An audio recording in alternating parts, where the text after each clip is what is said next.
세상에 떠도는 기묘한 괴담들. 첫 번째 이야기, 부산 해운대 센텀시티 근처에서 실제로 겪었던 실화괴담. 저희 회사는 부산 해운대구 센텀시티 부근의 빌딩에 있습니다.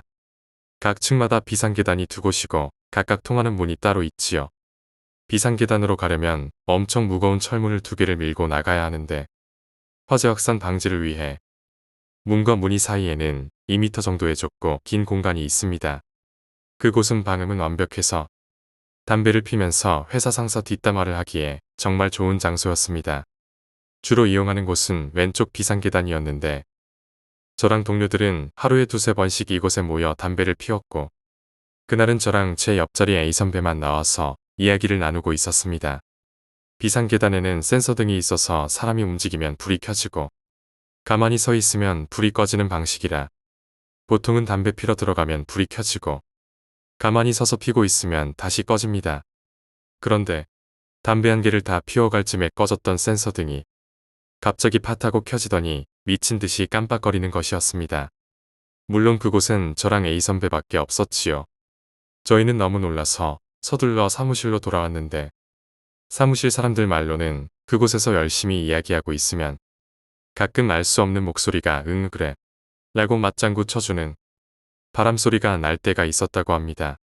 다들 썩 유쾌하지는 않았지만 다른 비상계단은 화장실 바로 옆이라 지나다니는 사람이 많았고 여기가 뒷담화를 하기가 최적이라 계속 올 수밖에 없었습니다.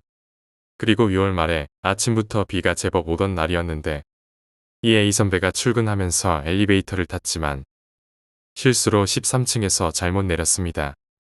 A선배는 한층 위가 사무실이니 비상계단으로 올라가기로 하고 평소 저희가 자주 쓰던 비상계단으로 올라가기 시작합니다. 그런데 14층에 도착해서 비상계단 문을 열자마자 온몸에 털이 전부 곤두서는 것 같이 놀라게 됩니다. 문 안쪽에는 위에서 설명한 불이 켜진 좁고 긴 2m가량의 통로가 있어야 하는데 그곳에는 보일러 설비실처럼 천장에 파이프가 빽빽히 얽혀 가로 세로 몇십 미터는 되어 보이는 깜깜한 공간이 있었습니다. 비상계단 바로 옆에 설비실이 있기에 혹시 그쪽으로 잘못 들어간 건 아닌가 하는 생각에 둘러보았지만 절대 구조상 그쪽으로 갈 수 없었기에 비상계단이 맞았습니다. 너무 놀란 A선배는 15층으로 뛰어 올라가 벌벌 떨면서 비상문을 열었는데 다행히 그쪽으로는 밖으로 나올 수 있었다고 합니다. 그리고는 엘리베이터를 타고 14층으로 내려오게 됩니다. 사무실에 와서 얼굴이 사색이 되어서 이야기를 하는데 저희 팀장님이 한마디 하셨습니다. 14층 중에서 그 비상계단 바로 앞에 호실은 한두 달이 멀다 하고 사무실이 바뀐다고 뭔가 안 좋은 문제가 생겨서 계속 바뀌는 것 같다고 말씀하십니다. 저희 사무실은 그 호실 바로 옆에 있어서 다들 뭔가 꺼림칙한 기분을 지울 수가 없었지요. 그리고 얼마 전에 제가 겪은 일인데 업무 중 급한 전화가 와서 밖에 나와서 전화를 받고 있었습니다.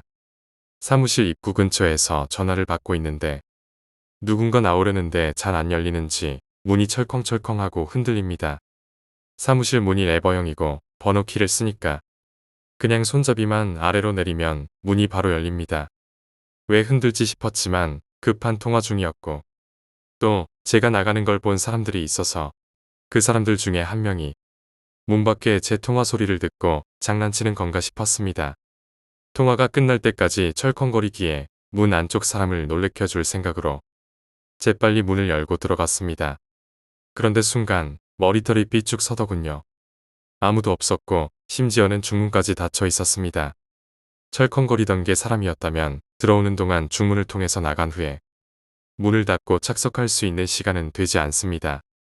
이 일을 옆자리 A선배에게 이야기했더니 자기도 가끔 담배 피고 사무실로 들어올 때면 뭔가 안개 같은 게 따라 들어오는 기분이 든 적도 많았다고 합니다. 이 선배가 평소에도 육감이 좋고 직관도 예리한 사람이어서 저는 오싹한 기분을 떨칠 수가 없었지요. 비상계단에서 그 선배가 본 검은 방의 정체와 14층 비상계단에 뭐가 있는지는 아직까지 미스테리입니다. 이야기를 요약하자면 부산 해운대구에 위치한 회사의 비상계단에서 직원들이 이상한 현상을 경험했고 이 공간은 이후 불가사의한 사건들의 중심지가 되었습니다. 한 직원이 잘못된 층에 내려 비상계단을 통해 이동하려 할 때 예상치 못한 광경을 목격하게 되며 이 일련의 사건들은 사무실 내외에서 계속되어 직원들 사이에서 불안과 궁금증을 자아냈습니다. 두 번째 이야기, 대만의 귀신 터널. 대만의 타이베이 시내에서 외곽 목책이라는 지역으로 가는 길에는 약 800m의 터널이 있습니다. 터널 입구에는 화장터가 있고 터널 위에는 많은 묘지들이 자리 잡고 있는 기이한 분위기의 터널입니다. 워낙 환경이 그렇다 보니 소문들이 많은 곳이었고 택시기사들은 야간이면 그 터널을 꺼려하는 경우가 많았습니다. 그 터널에서 실제로 기이한 경험을 했던 친구의 이야기입니다. 경영학을 전공했던 저희는 인력자원관리 팀 프로젝트로 인해서 늦게까지 강의실에서 토론 중이었습니다. 평소 고집이 강했던 차이츠종은 그날 역시 끝까지 자기 주장을 내세우며 토론 시간을 끌고 있었지요. 토론을 싫어했던 저는 동기들의 불만을 뒤로하고서 먼저 강의실을 나오게 됩니다. 마침 오토바이도 수리 중이었기에 지상철을 타고 집으로 바로 갔는데 다음날 강의 시간에 쯔종이 보이지 않았습니다. 무슨 일이 있나 싶어 전화를 하고서 바로 병원으로 향하게 됩니다. 쯔종이 어제 시나이 터널에서 사고가 나서 입원을 했다고 쯔종의 어머니가 대신 전화를 받았기 때문입니다. 병실에 들어가서 쯔종의 모습을 보고 조금은 안도했습니다. 왼쪽 어깨부터 발등까지 화상은 입었지만 한눈에도 그렇게 심한 부상은 아닌 듯 보였습니다. 그런데 말을 걸어보니 문제는 따로 있었죠. 바로 쯔종의 정신 상태였습니다. 저를 보고도 멍한 표정을 하고 아무런 말이 없었습니다. 사고 충격인가 싶어 옆에 앉아서 천천히 말을 걸었습니다. 어제 토론 때 흥분해가지고 빡빡 우기더니 꼴이 뭐냐? 라고 말하니 쯔종이 대답합니다. 나 귀신 봤어. 별 반응 없던 저에게 쯔종은 입을 열기 시작했습니다. 그날 밤의 토론은 12시 반까지 진행되었다고 합니다. 서둘러 집으로 오토바이를 타고 가던 쯔종은 어느덧 시나이 터널로 들어서게 됩니다. 차 한 대 없던 터널로 들어서니 앞에 오토바이 한 대가 달리고 있었다고 합니다. 오토바이를 타고 있던 여자는 유난히 얇고 하늘하늘한 붉은색 원피스를 입고 있었는데 헬멧을 쓰고 있지 않아서 긴 머리가 나풀거리는 것이 무척 신경 쓰였다고 합니다. 집에 빨리 가서 쉬어야겠다고 생각해서 속력을 내기 시작했는데 앞에 여자의 모습이 점점 보이면서 이상함을 느꼈습니다. 그 여자의 머리가 이상할 정도로 흔들리고 있었던 것입니다. 마치 낙엽이 바람에 흔들리듯이 말입니다. 친구는 더욱 속력을 냈지만 아무리 속력을 내도 그 여자와의 거리가 좁혀지지 않았고 터널 끝이 계속 보이지 않았다고 합니다. 그 여자와의 거리도 이상하게 같은 거리를 유지하고 있었습니다. 서서히 공포감을 느끼기 시작한 친구는 다시 반대편으로 갈까 하고 뒤를 돌아봤는데 한참을 달려왔다고 생각했지만 아직도 터널로 진입했던 입구가 보이는 것이었지요. 그리고 앞을 돌아보니 그 여자 목이 180도 돌아서 자신을 보고 있었다고 합니다. 그리곤 그 여자 목이 뚝 하고 떨어지고는 몇 번 바닥에 튕기더니 자신의 품으로 머리가 튕겨 들어왔다고 합니다. 자신도 모르게 오토바이를 왼쪽으로 틀면서 도로에 미끄러져 갔고 그리고는 정신을 잃었던 것입니다. 그 얘기를 들으니 전에 교수님에게 들었던 이야기가 생각났습니다. 20년 전에 지방에서 올라와 학교를 다니던 여학생이 집에서 불이 나서 가족들이 모두 죽자 견디다 못해 터널 위에 묘지산에서 목을 메고 자살을 했었다고. 상당 시간이 지나도 발견이 되지 않아서 시체는 이미 썩어 들어갔고 발견 후에는 경찰의 실수로 목이 떨어져 나갔다는 것입니다. 마치 도로 위에서 톡톡 튀듯이 시나이 터널 입구까지 굴러 떨어졌다고 합니다. 세 번째 이야기, 새벽 골목길. 2011년 11월 시흥에서 있었던 일입니다. 그때 당시 저는 집을 나와 자취하고 있었습니다. 워낙 괴로움을 많이 타서 친구였던 A양과 룸메이트로 같이 살게 됩니다. 자주 알 수 없는 무언가를 봤지만 기가 센 A양과 함께 지내는 동안만큼은 알 수 없는 무언가가 보이지 않았기에 편히 잠을 잘 수 있었습니다. A양과 지내는 동안 보이지 않는 일에 익숙해지고 서서히 잊고 지냅니다. 어느 날 A양이 배가 고프다며 밖에서 사 먹고 오자고 보채는 탓에 새벽에 외출을 하게 되었습니다. 나간 김에 편의점에서 이것저것 사다 보니 돌아오는 길에는 군것질 거리와 여러 가지를 양손에 한 짐씩 들게 되었지요. 그때 A양은 남자친구와 전화를 하고 있었습니다. 양손에 한 짐인 저와 달리 작은 비닐봉투 하나를 들고 저만치 앞에서 걷고 있었지요. 들린 짐의 무게 탓인지 걸음의 탓인지 저보다 빨리 걷던 A양은 어느샌가 까마득하게 멀어져 버립니다. 자취방으로 가려면 직선으로 있는 3개의 교차로 중 2개를 지나 3번째 교차로에서 오른쪽으로 꺾어서 들어가야 하는데 저는 첫 번째 교차로에 있었고 A양은 3번째 교차로에 접어들고 있었습니다. 겨울 새벽이라 날은 어두웠고 길도 어두워서 누가 불쑥 튀어나올까봐 무서웠기에 주위를 두리번거리며 걸어야 했습니다. 다행히도 길의 양쪽에 주차하더라도 차가 지나갈 수 있도록 넉넉하게 넓은 2차선이라 누가 지나가든 훤히 볼 수 있습니다. 주위만 잘 살핀다면 무슨 일이 있더라도 어느 정도 방비 정도는 할 수 있을 것 같았기에 열심히 주위를 살피며 걸었습니다. 이른 새벽이긴 하지만 멀지 않은 곳에 유흥가가 있어서 그런지 새벽부터 할아버지 한 분이 나와 계신 것을 볼 수 있었습니다. 무엇 때문에 나와 계신지는 모르지만 첫 번째 교차로의 왼쪽 길에서 가만히 서 계셨습니다. 저는 두 번째 교차로를 지나며 더 이상 보이지 않을 때까지 주위를 두리번거리며 할아버지의 뒷모습을 보았습니다. 그리고 세 번째 교차로에 접어들 때까지 지나가는 사람은 보지 못하고 별일 없이 오른쪽으로 길을 꺾었습니다. 멀리서 웬 사람이 서 있는 것이 보였지만 A양은 아니었습니다. 어렴풋이 보이는 형체에 이 시간에 나온 사람이 또 있구나 하는 생각을 하며 원룸을 향해 부지런히 걸었습니다. 원룸에 가까워질수록 사람의 형체는 점점 뚜렷한 모습을 띠며 어디선가 본 듯한 나치금으로 바뀌더니 형체가 완전히 눈에 들어오자 그 사람이 첫 번째 교차로에서 봤던 할아버지라는 것을 알게 됩니다. 제가 밤눈이 아무리 어둡다지만 세 번째 교차로를 지나야 갈 수 있는 이 길로 할아버지가 달려가는 것을 못 볼 수가 없습니다. 길 구조상 분명 그러했고 전 두 번째 교차로에서 할아버지가 한 자리에 가만히 서 계시는 것을 분명히 보았기 때문입니다. 전 그제야 할아버지가 살아있는 사람이 아님을 알았지요. 그 사실이 너무 무서워져서 슬며시 눈을 아래로 깔고 걸었습니다. 걸음은 무거웠고 제가 걷고 있는지 아닌지조차 알 수 없을 정도로 겁에 질려 있었습니다.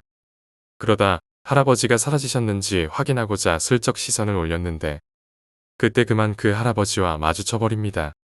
시선이 마주친 할아버지는 얼른 오라는 듯이 저를 향해 손을 흔드셨습니다. 겁에 질린 저는 제 자리에 못 박힌 듯 서서 고개를 세차게 흔들었죠. 손짓의 횟수를 더 할수록 고개를 저으며 끝까지 거부하자 할아버지의 얼굴이 무섭게 일그러지더니 할아버지 쪽에서 다가오기 시작했습니다. 이대로 있다간 정말 할아버지와 어디론가 가야 할 것 같아서 먼저 간 A양을 부르고 싶었지만 할아버지의 뒤로 밤안개가 낀 듯 까맣게 되어서는 아무것도 보이지 않았습니다. 제 앞에 오신 할아버지는 당연하게 손을 내미셨지요. 할아버지의 목소리는 들리지 않았지만 그 손은 저더러 잡으라고 하는 것이 분명했습니다. 그 손을 잡으면 전 분명히 끌려갑니다. 그것을 본능적으로 알고 있음에도 저는 손을 내밀게 되었습니다. 하지만 저의 양손에는 무거운 짐이 잔뜩 들려 있었고 그 탓에 내민 것은 손이 아니라 들고 있던 커다란 비닐봉투가 되고 맙니다. 본의 아니게 그리 되어버린 상황이 무서운 가운데에서도 어찌나 우습던지 저도 모르게 터져나오는 웃음을 참으려고 애를 썼습니다. 웃음을 참고 있는 탓에 제 얼굴은 일그러졌고 그 상황이 유지될수록 할아버지의 얼굴도 더 무섭게 일그러지게 됩니다. 할아버지는 꼼짝도 하지 못하는 저를 더 이상 기다리실 수 없으신지 손가락질을 하며 무척 화를 내셨습니다. 무슨 말씀을 하시는 건지 전 좀처럼 들을 수 없었지만 할아버지의 말이 반복될수록 조금씩 귀가 뜨이는 것처럼 소리가 들립니다. 할아버지께서 뭐라 화내시는지 조금은 알 것 같을 때쯤이 되자 할아버지께서는 손가락질을 그만두시고 직접 끌고 가시려는 것처럼 제게 손을 뻗습니다. 그때 A양의 목소리가 들렸습니다. 할아버지와 저 외에는 없었던 기묘한 침묵을 찢고 들렸던 A양의 목소리는 무척 또렷했습니다. 그 소리를 들은 할아버지께서는 못마땅한 표정을 지으시며 제게 뻗었던 손을 거두게 됩니다. A양이 버럭 소리치며 다가오자 할아버지께선 더 이상 제게 화를 내지 않으셨지요. 손가락질도 하지 않으셨고 방해받아 몹시 속상한 것처럼 얼굴을 찌푸립니다. 그리고는 A양이 더 가까워지기 전에 제 앞에서 깨끗하게 사라져 버렸습니다. 그날 이후 자취를 그만둘 때까지 새벽 외출은 하지 않았고 두 번 다시 할아버지를 보는 일은 없었습니다. 네 번째 이야기, 미스테리한 교과서. 제가 중학생일 때의 이야기입니다. 그게 정확히 언제인지는 기억이 나지 않지만 아마도 겨울방학 끝나고 2학년 교과서를 새로 받을 때쯤입니다. 여중이기도 했고 반 친구들끼리 워낙에 친했다 보니 헤어짐을 무척 아쉬워하면서 2학년이 된다는 설렘이 있었지요. 여하튼 그런 마음을 뒤로 한 채로 교과서를 나누어 받았습니다. 제일 마지막에 도덕 교과서를 받았는데 제가 중학생 시절만 해도 도덕 교과서는 책 크기가 무지 작았습니다. A4의 절반 정도 크기에 두께는 조금 두툼한 그런 교과서였습니다. 그 당시 제 짝이었던 S양은 수재였습니다. 450명 중에 5등 밖으로 나가는 적이 없는 친구였습니다.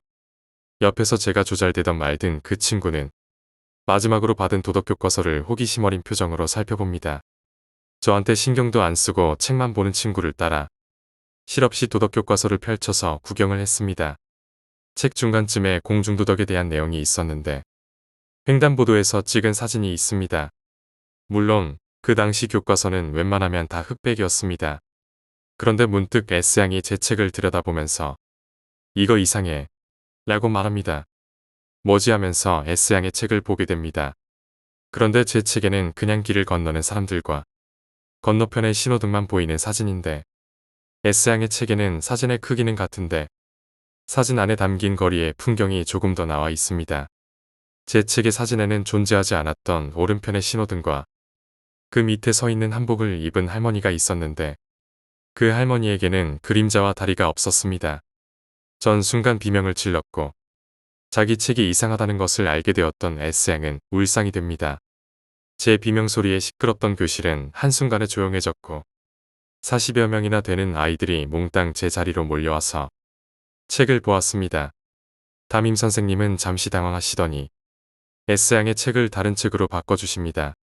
다른 친구들 교과서도 보았지만 그런 사진은 없었습니다. 단순한 인쇄 실수라기에는 기묘한 일이 아닌가 싶네요. 다섯 번째 이야기, 현관문을 열려고 했다. 다른 식구들은 아침 일찍 외출하고 집에는 저 혼자 있었습니다. 컴퓨터를 켜고 큰언니가 부탁한 작업을 하고 있었는데 현관문이 철컥거리는 소리가 났던 것입니다. 처음엔 엄마가 돌아오신 줄 알았습니다. 철컥거리다가 벨을 누르기에 안전 후크를 잠가둔 줄 알고서 문을 열어드리기 위해 거실로 나갔습니다. 그런데 문득 눈에 들어온 도어폰의 화면을 보게 되는데 화면 속의 인물은 엄마가 아니었습니다. 아저씨인지 아줌마인지도 애매한 어떤 사람이 문 앞을 서성거리고 있었습니다. 그래서 누구시냐고 물었지만 상대는 답이 없었습니다. 그래서 다시 유심히 화면을 살펴보다가 이상한 것을 발견하게 됩니다. 약간 곱실거리는 떡진 머리카락이나 빨간 패딩 점퍼. 이런 것은 선명하게 눈에 잘 들어오는데 얼굴 부분만은 모자이크 처리를 했거나 안개가 낀 것처럼 흐리게 보였기에 소름이 돋았습니다. 이미 집안에 누군가가 있단 인기척을 낸 상태였기 때문에 없는 척을 할 수도 없는 거고 너무 무서워서 악을 쓰듯 소리를 지르며 누구냐고 물었습니다. 상대는 대답 없이 그저 문 손잡이만 열심히 돌렸습니다. 그리고 계속 울리는 벨소리와 철컥거리는 현관문.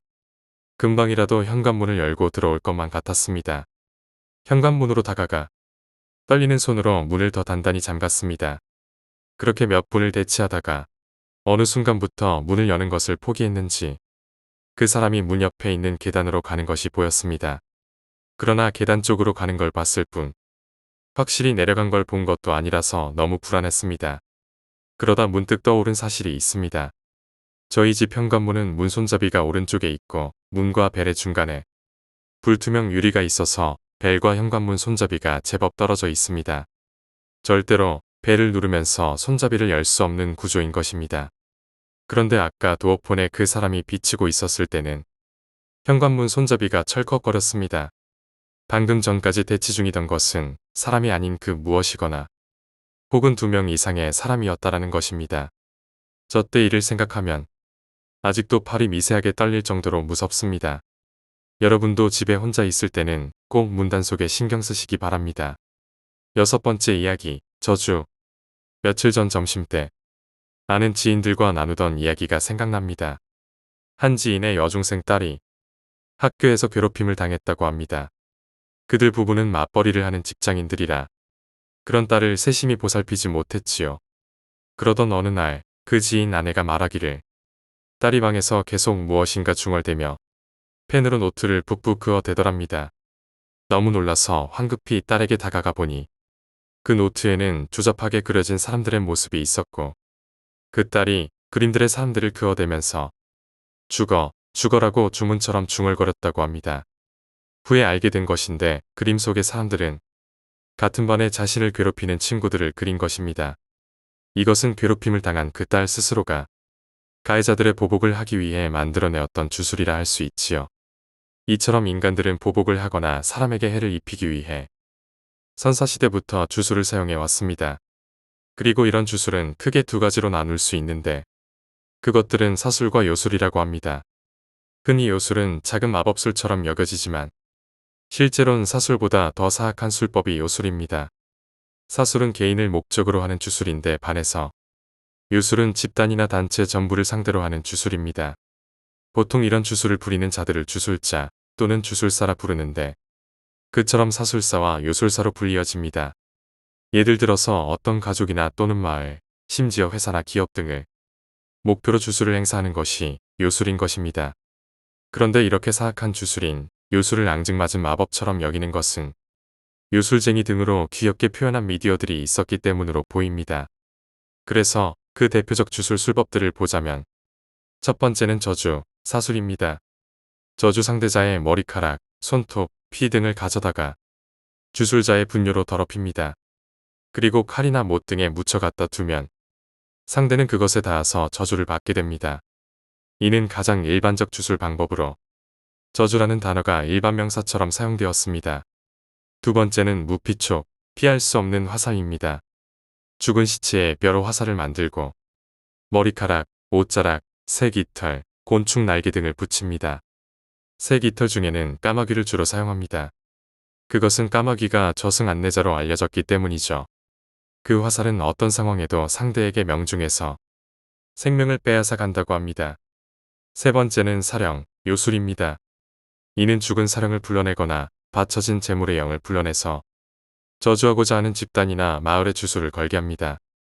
대표적 예로는 저주하고자 하는 마을에 우물에 그 주술을 걸면 그 물을 마신 사람들은 정신이 혼미해지거나 신경쇠약에 걸릴 수 있고 더 나아가서는 미쳐서 자살 등을 하게 된다고 합니다.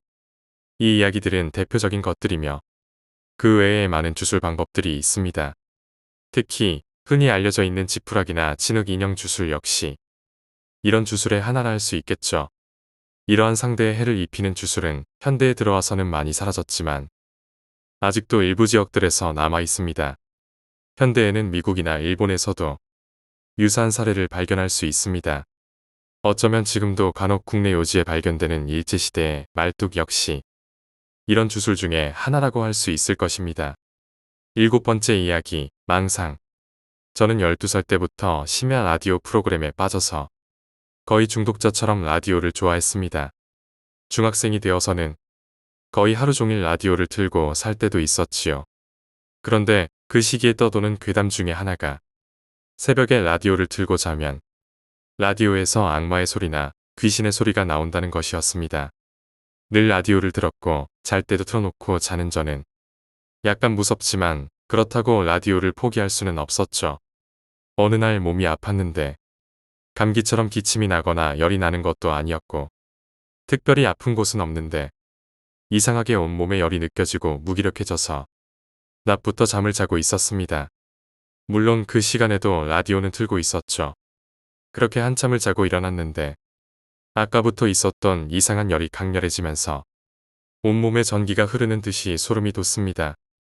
눈을 떴는데 라디오에서 이상한 굉음 같은 소리가 나고 있었고 마치 괴물의 포효 같았습니다. 그 소리가 제 몸에 돋는 오한과 소름을 만들어내는 느낌입니다. 그 시기에는 라디오가 지금처럼 24시간 풀가동이었는지 아닌지는 잘 모르지만 적어도 낮 시간에는 항상 라디오 프로그램이 진행했습니다. 정확하지는 않은데 그때가 5시 정도였던 것으로 기억합니다. 밖이 캄캄하지는 않았는데 또 대낮처럼 환하지는 않습니다. 그런데 그것이 전부가 아니었습니다. 저는 온몸이 내 몸 같지 않았고 정말로 몸 안의 분자들이 전부 분열되는 것처럼 소름이 돋는데 일어나고 싶었습니다. 그래서 몸을 일으켰는데 이상하게 손을 짚지 않고도 몸이 일직선이 되어 일어나집니다. 그렇게 일어나는데 전혀 배의 근육이 당기지도 않았습니다. 순간적으로 내가 유체이탈을 하고 있구나 하는 느낌이 들게 됩니다. 뒤를 돌아보면 내가 거기 있겠구나 하고 돌아보자 저는 그대로 다시 누웠습니다. 사실 그 당시 유체이탈이라던가 라디오에서 나오는 이상한 소리라던가 그런 괴담들이 많았기에 내가 스스로 상상해낸 것 같다는 생각도 들게 됩니다. 그런데 그 후 대학을 졸업할 무렵에는 라디오와 관련해서 정말 끔찍한 일들을 겪어야 했죠. 어느 날부터 라디오에서 DJ들이 하는 말이 마치 저에게 하는 개인적인 메시지로 들리기 시작했습니다. 그게 도대체 어떻게 가능할까 싶은데 그들이 암호로 저에게 개인적인 메시지를 전달하는 것 같았습니다. 제가 듣는 그 메시지들이 사실이라고 생각을 하고 살았는데 그 DJ들에게 가서 사인을 받거나 해도 저에게 개인적인 관계에 있는 사람처럼 라디오에서 말을 해왔던 그 사람이 저를 몰라봤습니다. 저는 좀 섭섭한 마음이 들었는데 저는 그중 어떤 DJ와는 2번인가 마주쳤는데도 그 사람은 저를 전혀 몰랐습니다. 그러다 어느 날 제가 그동안 라디오의 DJ가 저에게 개인적으로 메시지를 전한다고 여겼던 것이 심각한 정신병의 증세라는 것을 알게 되었습니다. 물론 지금은 절대로 그 메시지에 홀리거나 하지는 않습니다. 하지만 저는 그 증세로 정말 오랜 기간 동안 고초를 치러야만 했습니다. 어린 시절 그렇게 경험한 유체이탈과 라디오에서 들린 굉음 소리가 제가 라디오 때문에 겪었던 그 망상과 고초는 연관성이 있는지는 모르지겠만 무엇인가에 너무 지나치게 빠져있는 것은 위험할 수도 있겠구나 하는 생각이 들었습니다. 지금은 라디오를 그렇게 좋아하지도 않고 거의 듣지도 않습니다. 8번째 이야기, 할아버지. 제가 아주 어릴 적 이야기입니다. 7살, 초등학교 들어가기 전이었습니다. 그때쯤 친할아버지께서 돌아가셨지요.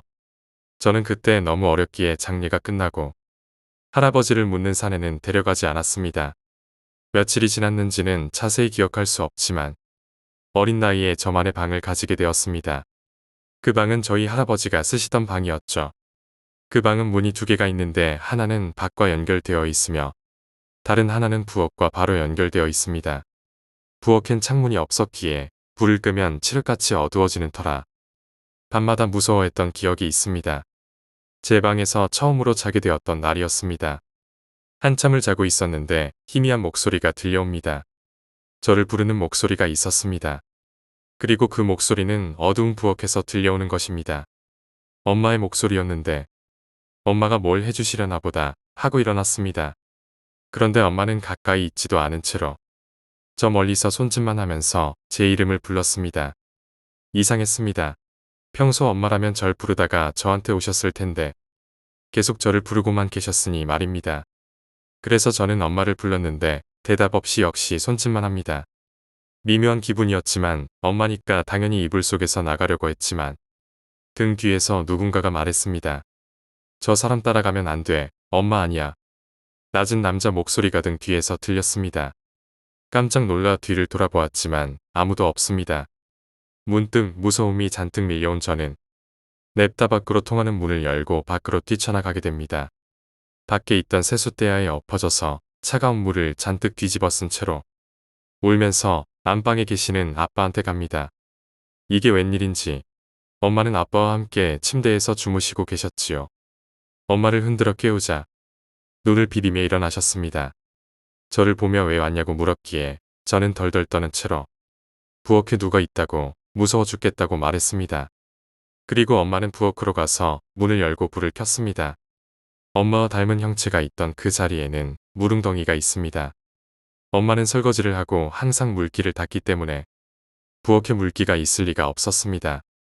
그런데 그 엄마가 있던 자리에는 누군가가 물을 부어놓은 듯이 웅덩이가 있었던 것이죠. 만약 엄마와 닮은 형체가 있던 그 자리로 아무 생각 없이 갔더라면 저는 어떻게 되었을지 지금 생각해보면 무척 고싹합니다.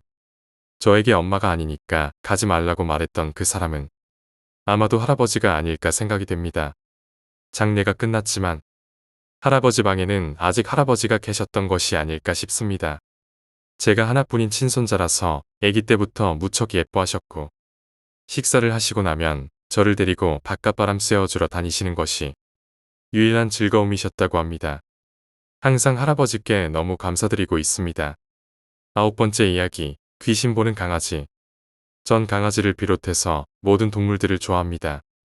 지금도 많은 동물들을 키우고 있지만 그 중에 한 살이 조금 넘은 수컷 슈나우저에게 가장 애착이 갑니다. 지인에게 어린 강아지일 때 받았습니다. 그리고 지인분이 저에게 분양해 줄 때 하신 말씀이 있습니다. 슈나우저가 귀신을 엄청 잘 보는 개라면서 이 녀석의 엄마도 귀신을 엄청 잘 본다고 소문나 있다고 합니다. 사람보단 짐승들이 감각적으로 훨씬 발달하여 귀신을 더 잘 본다는 것은 예전부터 알고는 있었지만 왠지 내가 그런 섬뜩한 녀석을 입양한다는 사실을 인정하고 싶지 않아 처음엔 믿지 않으려 했습니다. 이 녀석이 4개월째의 무렵까지만 해도 침대 옆에 계집을 놓고 늘 함께 한 방에서 잠을 청했습니다. 저희 강아지와 저 모두 곤하게 잠들어 있던 때였지요. 그런데 아직 어릴 때라 한번 잠들면 깨워도 잘 일어나지 않던 녀석이 갑자기 벌떡 일어서는 것입니다. 잠결에 들은 소리이지만 저희 집 개가 일어나는 소리만큼은 분명하게 듣는 저였습니다. 갑자기 저희 집 강아지가 으르렁거리기 시작했습니다. 그것도 허공을 보면서 말입니다. 강아지는 제 바로 앞에서 조금 위를 보고 계속 으르렁거리다 급기야 짖기 시작합니다. 키우고 계신 분들은 아시겠지만 슈나우저는 어렸을 때부터 짖는 소리가 남달리 큽니다. 오죽하면 집지킴이 개로도 사랑을 받겠습니까? 몇 분 정도 짖다가 강아지는 짖기를 멈추었고 그때까지만 해도 귀신이 강아지 짖는 소리에 겁먹어 도망간 것이라고 생각하진 않았습니다. 최근에 저는 밤이면 집에서 자주 발을 헛디디고는 합니다. 집안에서 양말을 벗은 맨발임에도 수차례 넘어지곤 했지요. 그렇기에 전 항상 덜렁거리는 자신을 탓할 수밖에 없었습니다. 그리고 며칠 전에도 제 방으로 들어가려다 발을 헛디디고 말았습니다. 그때 졸다가 방에 들어간 상태였기에 정신이 몽롱한 채로 넘어져 더욱 아팠지요. 그런데 제 뒤를 따라 들어오던 강아지가 또 허공을 보고 짖기 시작합니다. 무슨 일인가 싶어 일어나면서 뒤를 돌아보니 검은 형태의 사람이 있었습니다. 그림자처럼 형태만 보이고 디테일한 건 잘 보이지 않았습니다. 분명 집에는 저 혼자였을 텐데 누군지 알 수가 없었고 문득 얼마 전에 강아지가 허공을 바라보며 짖던 일이 생각이 납니다. 사람이 아니라는 생각이 들자 무서워서 넘어진 채로 고개를 들지 못했습니다. 이윽고 강아지가 짖던 걸 멈추고서 저한테 꼬리를 살랑살랑 거리며 다가옵니다. 천진난만한 얼굴로 저를 바라보는 그 녀석을 보니 다시 일어날 용기가 생겼습니다. 그리고 뒤를 돌아보니 집에는 아무도 없었고 다행인 것은 그 뒤로는 집에서 넘어지는 일이 사라지게 됩니다. 과학적으로 설명할 수 없지만 저희 집 강아지가 장난을 치던 귀신을 쫓아 주었기 때문이라고 믿고 있습니다. 앞으로도 이 녀석은 제 곁에서 두고 싶습니다.